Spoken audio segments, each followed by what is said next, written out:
In this message, I want to talk about a topic that is very relevant regarding organizational health, and it's the topic about change. Change is one thing we can be very sure of. Change is happening all around us. Change is happening within us. If we do not participate in change, change will not stop.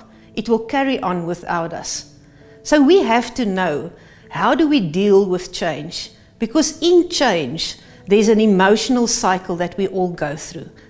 Change is really very hard. Whether it means that you are changing from one workspace to another workspace, or you might change from one role to another role, or from one team to another team, there's emotions involved when we change. I remember the first time that I showed this cycle of change to one of the guys that worked with me. I said to him, in change you go from a current reality into a new reality. But in going through this, you are going through a cycle of change. And this cycle involves emotions. He looked at me and he said, I'm not an emotional guy. I jumped from one current reality into a new reality. I don't need to know this. It's not been long since my friend contacted me and said, I need you to come and speak to me about the emotional cycle of change because somewhere I got stuck. So let me today take you through the emotional cycle of change, which is taking you from a current reality into a new reality. What we want to do is we want to walk through these emotions as quickly as possible to get to our desired future.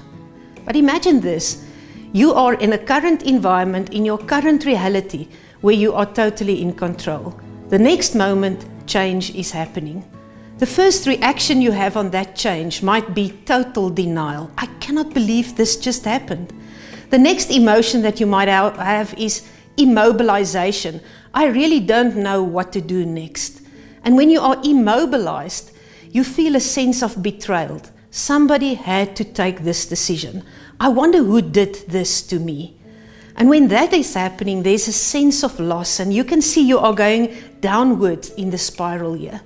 There's a sense of loss, you knowing there's something that you had before, that you had control in, that you have lost now. And that's where anger and fear kicks in.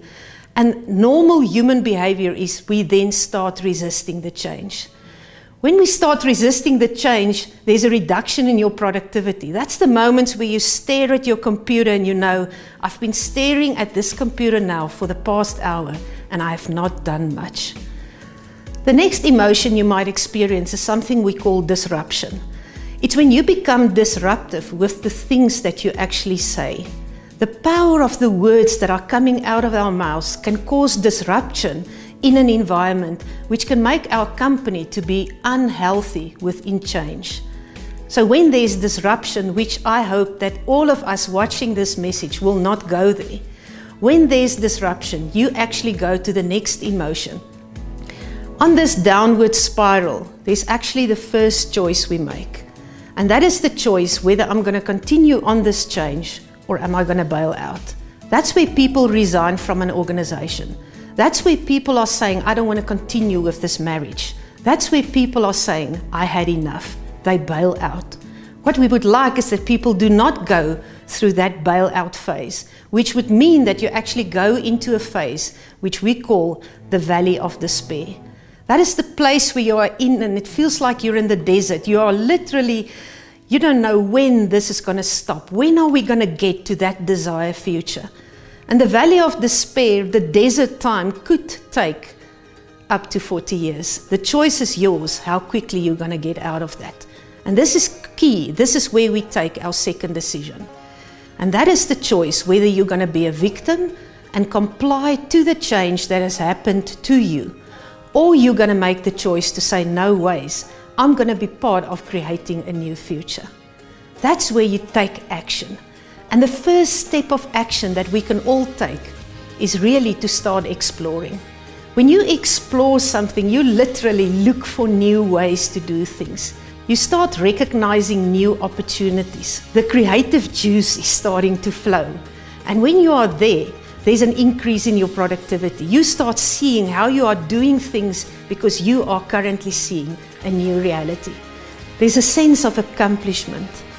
And then you actually realize that I've got some self-worth. I could have go through amazing changes in my life, and I've got the sense of self-worth. And when you are there, you are on the place of resilience, the place where you can bounce back and you can go to a new reality where you can actually look at it and say, wow, if I knew when we started off with this is going to be the picture, I would have went through this quicker. And then we are actually at a place where you've got a new reality, where you are closer to the desired future that you really pictured for yourself. So in this emotional cycle of change, I want to urge every person today never to disrupt your environment with the words that is coming out of your mouth. Rather, let's look at the vision and let's deal with the emotions that is taking place inside each one of us without disrupting the environment. So I want to end off this session with a quote that I once heard that said, "It's the choices we make, not the chances we take, that determines destiny." So will you make good choices in any cycle of change? Make sure that you identify your own emotions and deal with that without disrupting an environment around you. Change is happening all around us, and the future has got a way to arrive unannounced. So be part of the change.